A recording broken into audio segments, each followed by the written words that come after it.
I want to ask you about Freedom Writers. Yeah. Okay. What was the last album? Was now Again. Excuse me. Yeah. Sorry, Sprox. Yeah. You're not listening to this He's on his anyway. way. You're not He's on listening his to this. But again, now the album before that, now, it seemed like the rollout for that was huge. Arizona Bay, 34,000. For the Change, 29,000. Two making of videos, better ones, Arizona Bay. You guys were just, and I know there was like lead up songs to that weren't on the album. You guys were putting out like solo tracks or whatever like that, right? It also helped build the buzz. But the point that I'm trying to make is the rollout was so huge. It came out, everybody was talking about it. This is the shit. And then Again comes out, and it just seemed like the rollout was weak. It was like one video, which is at 700 views. Yeah. And I went on all the members' pages, some posts here and there, but nothing like what happened. Just about it's about timing. That's one thing. The Freedom Writers' timing was real perfect. And you know what's kind of crazy, just to put that whole thought on pause, is the content that the Freedom Writers talks about, I feel, is more fit to what's happening in the world right now. So you'd actually need a Freedom Writer album now in comparison to what was going on in the world then. Back then, it was actually some progressive stuff happening. So it's kind of crazy that there was more of a vibe for it then. That being said, is everyone was kind of who's in Freedom Writers was more stagnant with their careers at the time. We were just waiting around for one another to say, yo, let's make this together. Yeah. And we were each other's biggest look.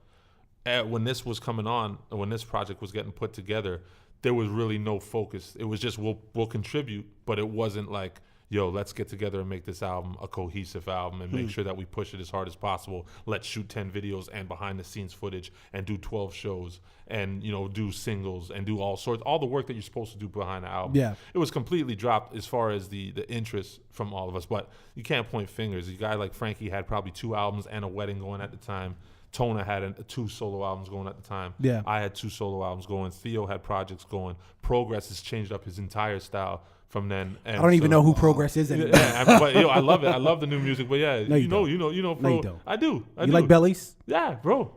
Didn't we just play the song? We played Bellies the other I day. liked it. Yeah, I liked man. it. I don't know why we're having this conversation again. We're not You gonna- come from the depths with Pro, but Pro No, is probably one of my. I say it to him, and I say it even when I'm not saying to him. If I had $1 million in my pocket to give to 2 Canadian artists, just because I'm super fans of them, one is Progress and the other one is T Grams. Those are the 2 guys I will listen to back to back all day. And thank you for saying that. Yeah. But I do want to just quickly touch on that Pro shit. It's not a Progress show. But to be clear, Progress is dope. Yeah. I just don't like the new shit.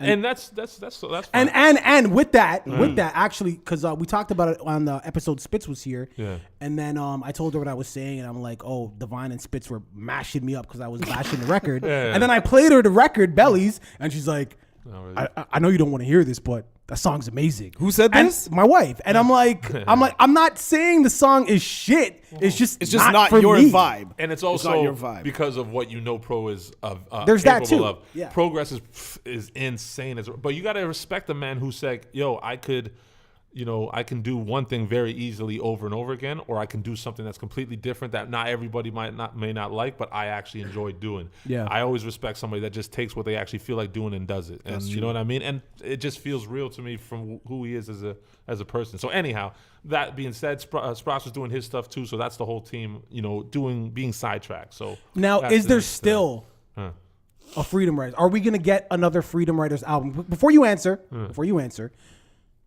I just want to give my 2 cents as an outsider. Yeah. I would say probably not. And the reason why I would say that is because like I said, like the Now album, it was crazy, right? Yeah. And it would be like, it's like when Wu-Tang put out the 36 Chambers, people couldn't wait for the next Wu-Tang album. That shit's gonna be lit. I want to see what that's about. Right. So it was like, when you guys did the Now album, I don't want to say it was that type, you understand what I'm saying? But it was like, fuck, this is going to be dope. But then like the rollout, the energy behind it, which everything you said made sense. Yeah. But it was like, it just wasn't there. So that leads me to believe that it was just kind of like, okay, let's just do this album because the people want it, and then we're going to do our own thing, maybe. You know what's crazy? And just to go back to the Wu-Tang thing, it actually was the reverse of how the Freedom Writer album kind of put together. The 36 Chambers album, from what I've read and heard, is it was all pasted, copy and pasted from RZA. So RZA just said, hey, take that verse, put this on this beat, take old Dirty's acapella, throw this at this part of the song. So he actually masterminded the whole thing. Put it together, yeah. So there was no real cohesiveness to it, but 36 Chambers is insanely classic. Yeah. And yet the albums that people rate behind it are the albums they were actually in the studio together, which is kind of the backwards. So it's weird. But so what you're saying, I wouldn't say that nothing is like it's not going to happen whatsoever. There's definitely a chance of it happening again. But what I would say is everyone would have to have nothing else going on. So you can give it the proper. Yeah, like if Tona were to hit the lottery, or Theo 3 gets a $1 million grant, or Progress gets a deal and he says, yo, let's go do this on my dollar. Let's everybody just. But everybody has to rhyme on Belly's beats. Yeah, it's good music, man. It's good. Shouts to Pro, man. Shouts to Pro. I love Pro. So when all of those brains get into the studio at the same time, how does that work? Because I've worked with these guys, and I've been in a studio where they're like, okay, write a hook, do this. Yeah. But when you get into a studio with a whole bunch of guys, and everybody's brain is thinking differently, how do you come together with an idea? So Sprox gives you a beat, and y'all are like, okay, this is a concept. And then you guys come together and you sit down and you write your shit. How do you decide on whose verse is whack, or, you can't write that shit. That can't go on this song. Like, how do you guys come to that decision that this is what it is? It's usually a lot simpler than people kind of think it is. For one, it's usually either the beat lends itself to an idea already, right, or it's whoever's first out the gate. So like someone like Tona, who might write real quick, he'll drop the first verse, and if he starts to talk about, politicians being corrupt on it, Pro will catch that real quick.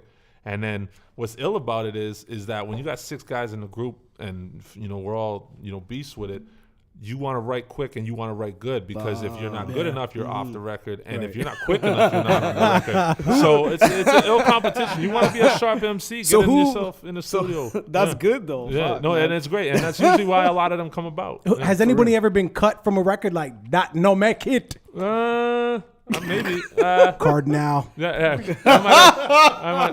I'm trying to think of on a Freedom Rider record. No, I think on Empire Records, guys have been cut off records before, just because you're like, it doesn't fit whatsoever. It doesn't fit. But for the most part, guys are pretty sharp when it comes to the Freedom Rider guys, because the whole concept of Freedom Riders is that conscious stuff. People kind of know what to touch on. So it's not like one guy comes in there and he's rhyming out of his heart talking about his girl, and the next guy comes in there talking about his groceries. You know what I mean? Guys are pretty, I can relate to a song about groceries, though, man. I'm just saying.